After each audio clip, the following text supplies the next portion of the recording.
కంచే చేని మేసిన చందాన ఇవాళ నారా లోకేష్ యొక్క ధనదాహానికి 1960లో స్థాపించబడినటువంటి సహకార వ్యవస్థలో స్థాపించిన పాల ఉత్పత్తిదారుల యొక్క అంటే రైతులే గేదె తమకున్నటువంటి పాడి ద్వారా సహకార సంఘాల ఏర్పాటు ద్వారా 1960లో ఏర్పాటు చేసుకున్నటువంటి విజయ డైరీ ఎంతో ఆకాశానికి అంత ఎత్తు ఎదిగినటువంటి విజయ డైరీ 1995 సంవత్సరం నారా చంద్రబాబు నాయుడు గారు ఎన్టీ రామారావు గారిని వెన్నుపోటు పొడిచి కులదోసిన దగ్గర నుంచి కూడా ఈ డైరీ ఏర్పాటు 1995లో హెరిటేజ్ డైరీని ఓపెన్ చేయటం, అక్కడి నుంచి ప్రభుత్వాన్ని ఆంధ్రప్రదేశ్ రాష్ట్రంలో ఉన్నటువంటి అన్ని సహకార ఉత్పత్తి పాల సంఘాలని సహకార పాల ఉత్పత్తి సంఘాల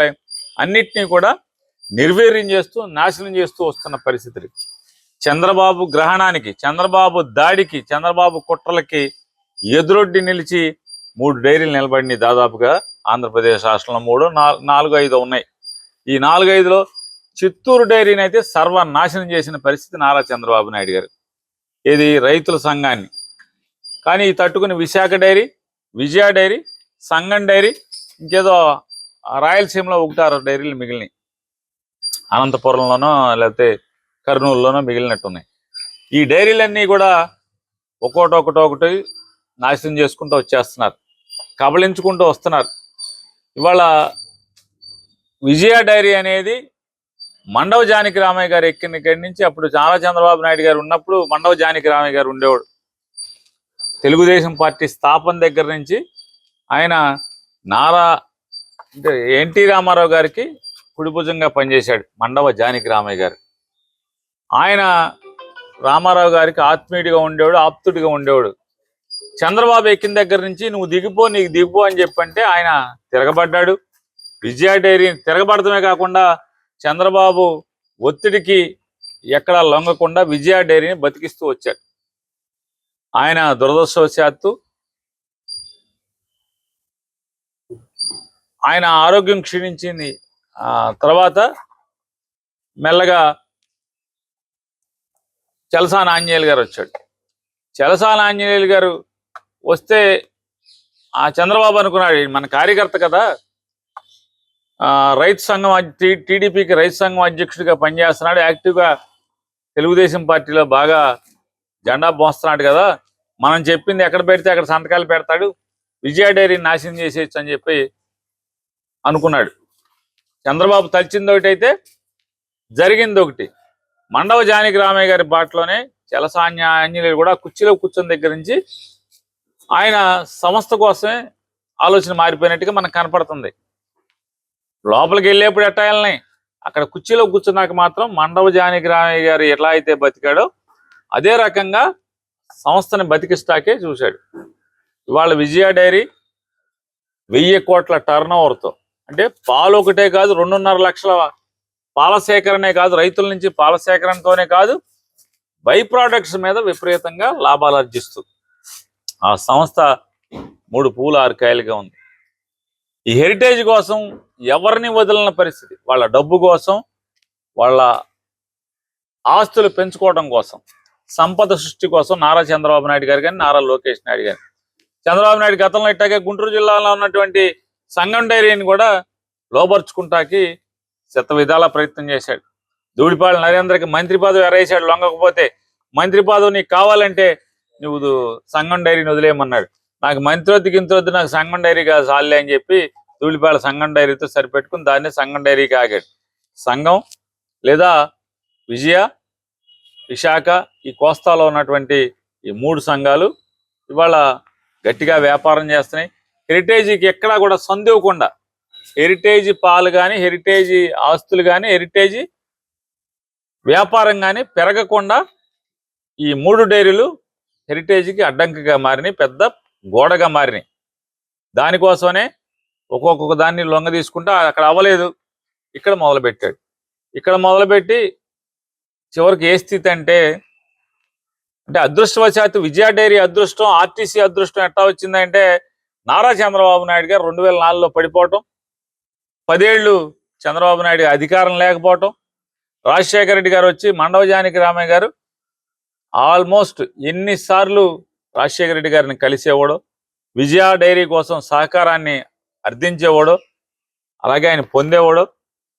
రాజశేఖర రెడ్డి గారు నాడు రాజశేఖర రెడ్డి గారి యొక్క అండదండలతో విజయ డైరీని మండవ జానకి రామయ్య గారు బతికిస్తే, మళ్ళీ 2019కి వచ్చేప్పటికి 2017-18 నుంచి చలసాని ఆంజనేయుల్ని దిగిపో అని ఒత్తిడి. అదృష్టవశాత్తు 2019లో జగన్మోహన్ రెడ్డి గారు గెలిచాడు. 19లో కూడా చంద్రబాబు వచ్చి ఉంటే ఎప్పుడో ఇది విజయ డైరీ ఈ పాటికే మంగళం పాడేసేవాళ్ళు. 19 నుంచి 24 దాకా జగన్మోహన్ రెడ్డి గారి ప్రభుత్వం ఏ డైరీల జోలికి వెళ్ళలేదు. డైరీలని బతకాలని కోరుకుంది. అదైపోతే ఇక్కడ మళ్ళీ 24లో చంద్రబాబు వచ్చాడు. ఇక లోకేష్ ధనదాహానికి అంతు లేకుండా ఆనకట్టలు తెగిపోయినాయి. గ్రహణం పడటమే కాదు, మామూలుగా కబళించేటువంటి పరిస్థితులు వచ్చేసినాయి. అంటే అతను 24లో గెలిచేశాడు. మళ్ళీ ఇవాళకి 26లో ఎన్నిక వస్తే నాకు అర్థం కాదు. చాలా మంది మంత్రులు టీడీపీ ఛానల్స్ మాట్లాడుతున్నాయి. ఏమని మాట్లాడుతున్నాయి? ఆంధ్రజ్యోతి, ఈనాడులో పేపర్లో రాస్తాడు సిగ్గు లేకుండా. ఏమని రాస్తాడంటే, పార్టీ మండవ జానకి రామయ్య గారికి కానీ, చలసాని ఆంజనేయులకు కానీ విజయ డైరీ అనేది తెలుగుదేశం పార్టీ ఏమి నామినేట్ చేయాలి. అది నామినేటెడ్ సంస్థ కాదు. అది వీళ్ళు ఎన్నికయ్యారు, రైతుల్లోంచి ఎన్నికయ్యారు. ఎన్నికైతే ఇవాళ వాళ్ళు మాట్లాడతారు.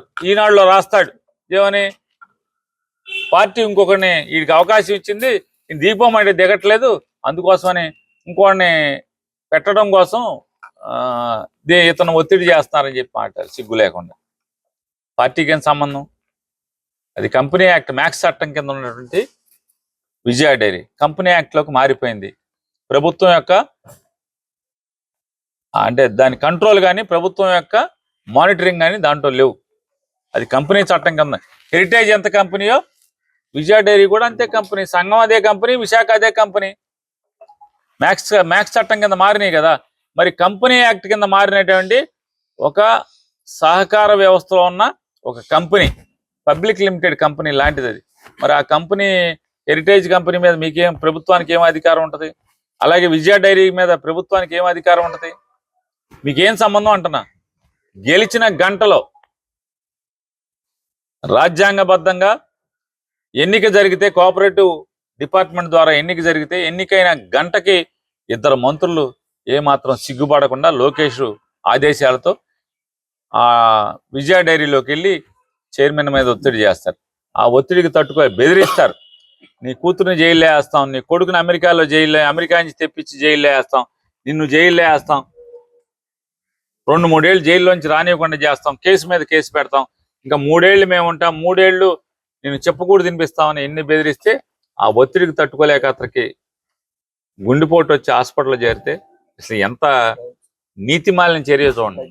గుండెపోటు వస్తే దొడ్డిదారిన మంత్రులు 2 గంట పాటు కారులో కూర్చుని ఎదురు చూసి పక్క గేట్ నుంచి తాళాలు తీసి హాస్పిటల్లోకి వెళ్ళి దేంట్లోకి అన్ని వీడియోలు ఉన్నాయి. ఐసీయూలోకి వెళ్ళి బెదిరించి అరుపులు, కేకలు. ఐసీయూలో మిగతా పేషెంట్లు. ఇలా ధనదాహం, అధికార దాహం ఏ స్థాయి అంటే ఎంత నీచానికి ఒడిగడతారంటే, 2 మంత్రులు వెళ్ళి అరుపులు, కేకలు. పక్కన మఫ్టీలో ఉన్న ఇంటెలిజెన్స్ వాళ్ళు ఉంటారు. అరుపులు, కేకలు, పెద్ద పెద్ద దాడి చేసినంత పని చేసి అతనితో రాజీనామా తీసుకున్నారు. కొడుకుని అమెరికాలో లోకేష్ మనుషులను పంపించి అమెరికాలో బెదిరించారు. ఇక్కడ కూతురుని బెదిరించారు.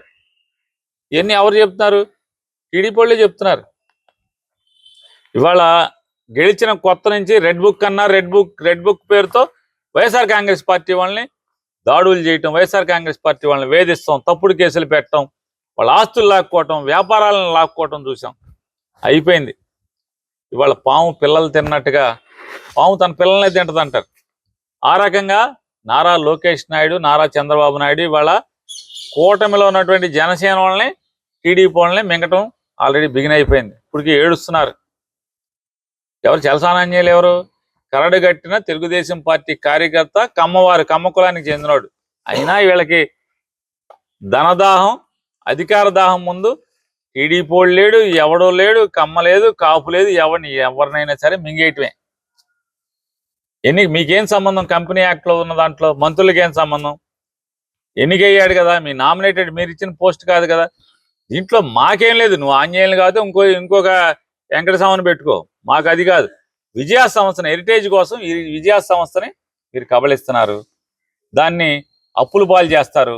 మీరు చెంచాగిరి చేసే ఒకరిని పెట్టుకుని హెరిటేజ్ లాభాల కోసం, హెరిటేజ్ విస్తరణ కోసం ఇవాళ విజయ డైరీ 6-7 జిల్లాల్లో ఉంది.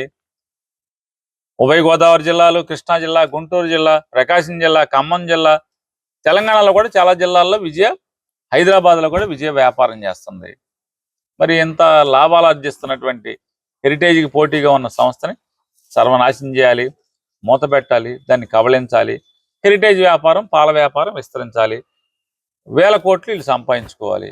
ఇప్పటికే చంద్రబాబు నాయుడు గారు చెప్పాడు, నా ఆస్తి 1,00,000 కోట్లని. లోకేష్ వాళ్ళ అమ్మగారు చెప్పారు, మేము 4,000 కోట్లు పాలు అమ్ముతున్నాం అని చెప్పాను. పాలు, పెరుగు అయ్యి అమ్ముతున్నాం, 4,000 కోట్లు సంవత్సరానికి అమ్ముతున్నామని. ఆగట్లా, దాహం తీరట్లా, 4,000 కోట్లతో ఆగరు. ఎవడైతే రాబోయే రేపు చెంచాగిరి చేయబటాకి ఎక్కుతున్నాడు, విజయ డైరీ గనక ఏమాత్రం నష్టపోయినా, విజయ డైరీ నష్టాల బాట పట్టించిన ఏ చెంచాగిరి చేసేవాడు ఎవడైనా సరే రెడీగా ఉండండి. జగన్మోహన్ రెడ్డి గారు రాబోయే 2.5-3 సంవత్సరాల్లో మోడీ గారు 2 ఏళ్ళకే పెడతాడు అంటున్నారు, 2028కి ఎన్నికలు పెడతా అంటున్నాడు.